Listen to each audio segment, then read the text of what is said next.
What's going on, boys and girls? Have to excuse me a little bit. I have it's dentist this morning. It's a little bit, but I'm super excited, man. I get back from the dentist today, and new toy. So this, my friends, is the Fast Eddys by CookShack PG500. Now, it is, excuse me. Oh man, it's going to be brutal, guys. This thing is full stainless steel built. Everything is.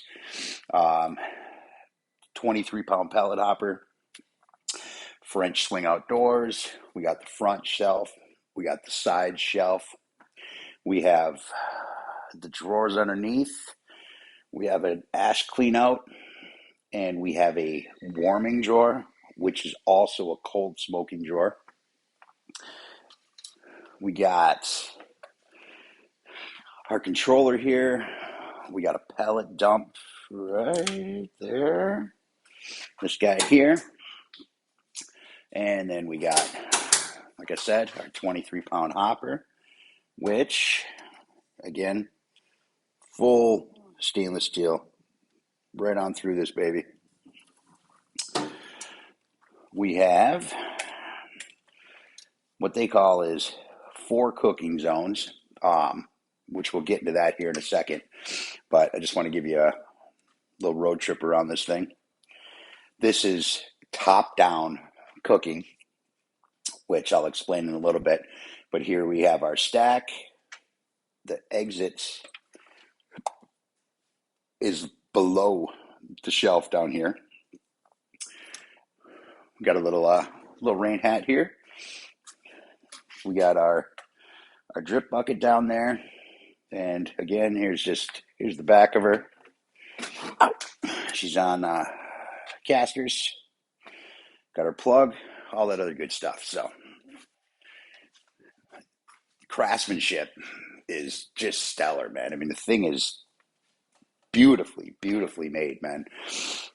Every line, every seam, where all the metal comes together, everything is just straight and tight. And I mean, I'm thoroughly impressed, man. I'm excited to fire this thing up. I don't know if I'm going to be able to do it today. Just depends on what happens here when all that numbness wears off in my mouth. But anyway, we got, like I said, our French doors here.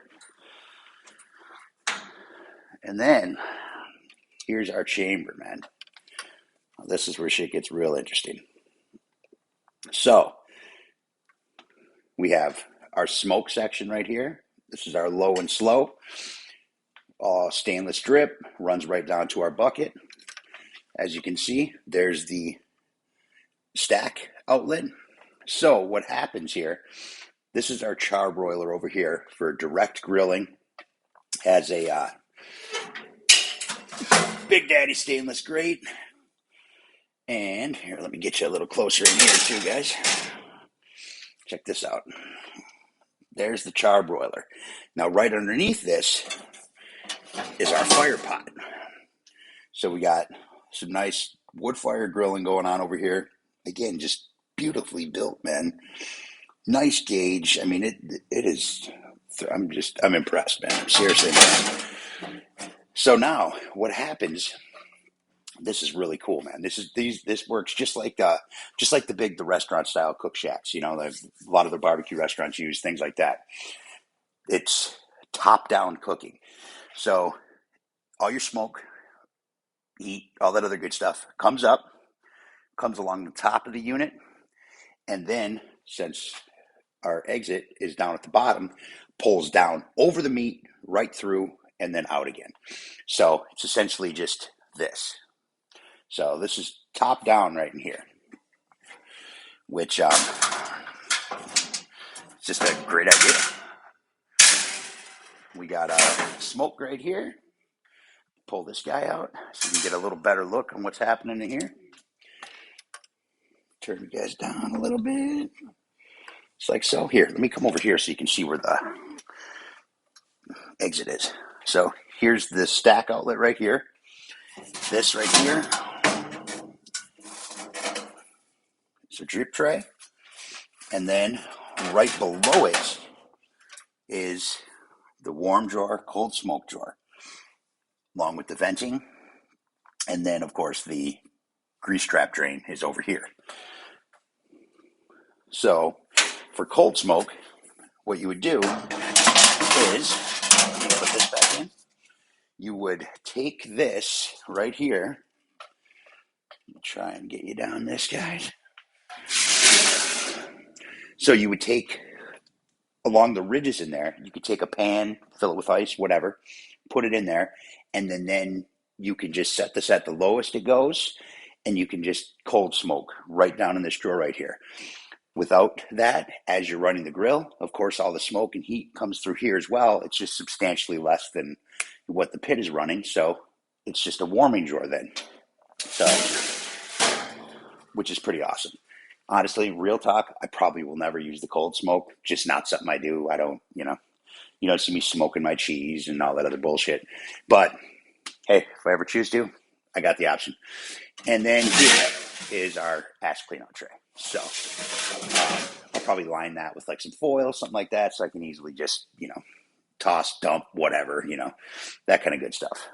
But other than that, that's pretty much all there is to it. I mean, I know I had a couple people ask me when I had mentioned it before, and while some people may be turned off by the limited area of how much volume you can smoke at a time, that's not really a concern for me. I have other things to do that, but I don't really do volume.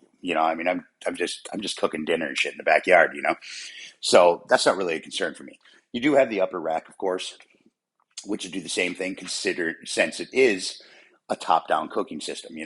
Chances are we're going to be running a little bit warmer up here, but I'm sure you can balance it out. I'll get it worked out. I'll figure out all the temps are. I'll figure out how she behaves, all that other good stuff, when I start using it. And I'll be sure to report back. So now, controller, super simple. It's essentially, just a minimized version of their commercial type controllers. You can set the LHT, the HT, all that other good stuff, but that's here nor there. It's something I probably really won't get into because I'm, the way I'm going to use it is I'm going to be able to smoke. I'm going to be able to grill. I'll be able to do, what I want to do. Stainless again. I don't have to worry about anything. I don't have to deal with none of that stuff. And she should fit in real well with the rest of my tools I got going on back there. So over here we got here's all our venting here. Show you that. Just like so. So that's it, guys. That's the PG500. I'm super excited to try this out. I'm going to, I may get it seasoned at least. I don't know. I'm in some pain today, and it's just nasty cold, cloudy. But I'm an impatient man-child too, so I probably will end up seasoning it today. I'll do a quick thing on that. Nothing major. I mean, you guys have seen me season my grills for years, and I don't really do anything different than I've always done. I will literally coat everything inside of there with flaxseed oil, and I'll run it at about 250 just to get that metal warmed up, let all that stuff open up. Then I'll coat it all down, and then I'll bump her up to 400 and blast that shit. Initially, I will turn it on and just put it around 400 for about an hour. That's what they recommend before the seasoning and stuff, just to kind of burn everything out, So to kill all those birds at one stone, I'll do that.